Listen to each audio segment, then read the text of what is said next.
and I did it again. All right, I just had this issue on Tuesday and I did it again. I've been making excuses in my head as to why. I will explain in this breakdown, but I closed my trade early again. So starting out for this breakdown, here is the framework for this buy trade that I took.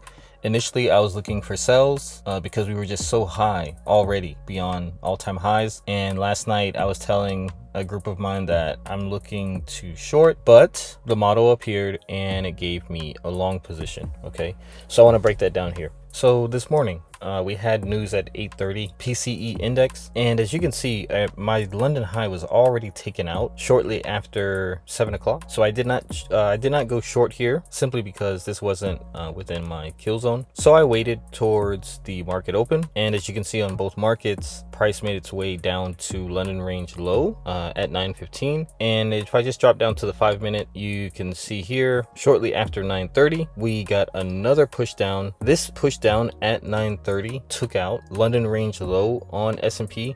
So I wasn't sure which one I wanted to trade just yet to the upside. So I began waiting for that bullish engulfing to form, and I got confirmation at 9:35. The reason why I traded the NASDAQ today was because S&P's reversal was much stronger than NASDAQ. So if you look at the candle at 9:35 here, look at the size of the candle in relation to the same candle on NASDAQ. All right, it's got a lot more size. The wicks are a little bit smaller. So I was looking at NASDAQ carrying price behind the S&P, and also the entry was a little bit better too. So if I drop down to the 1-minute, I'll show you where I entered. So here on the 1-minute, I was looking at this small imbalance here, but in the past I've noticed that things like this sometimes don't get tested. So to make sure I was in this trade, I set a buy limit on this inversion fair value gap right here, and this gap was a sell side imbalance in the past, so I set my buy limit right on that level, and my stop went below the previous swing low,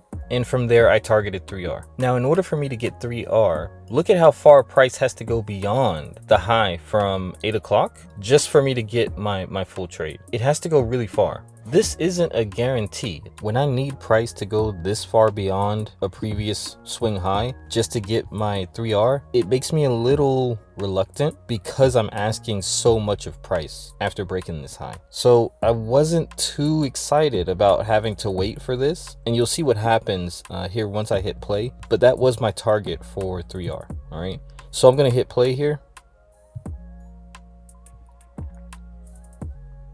Price comes back, gets me into the long position on that inversion fair value gap.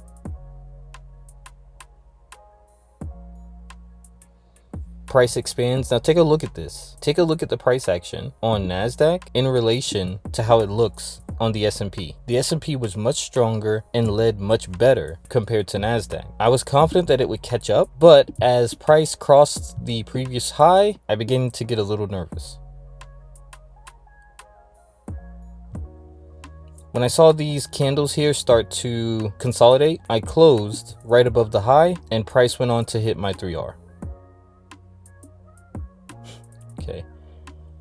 Yes, it sucks, but I just didn't feel comfortable being in a long position like that. Going that far beyond new highs makes me nervous and it makes me fearful, simply because that's when reversals are more so likely to happen. I am studying this trade. I am working out the issues, but that was my trade from this morning, and I'll play the recording for you now.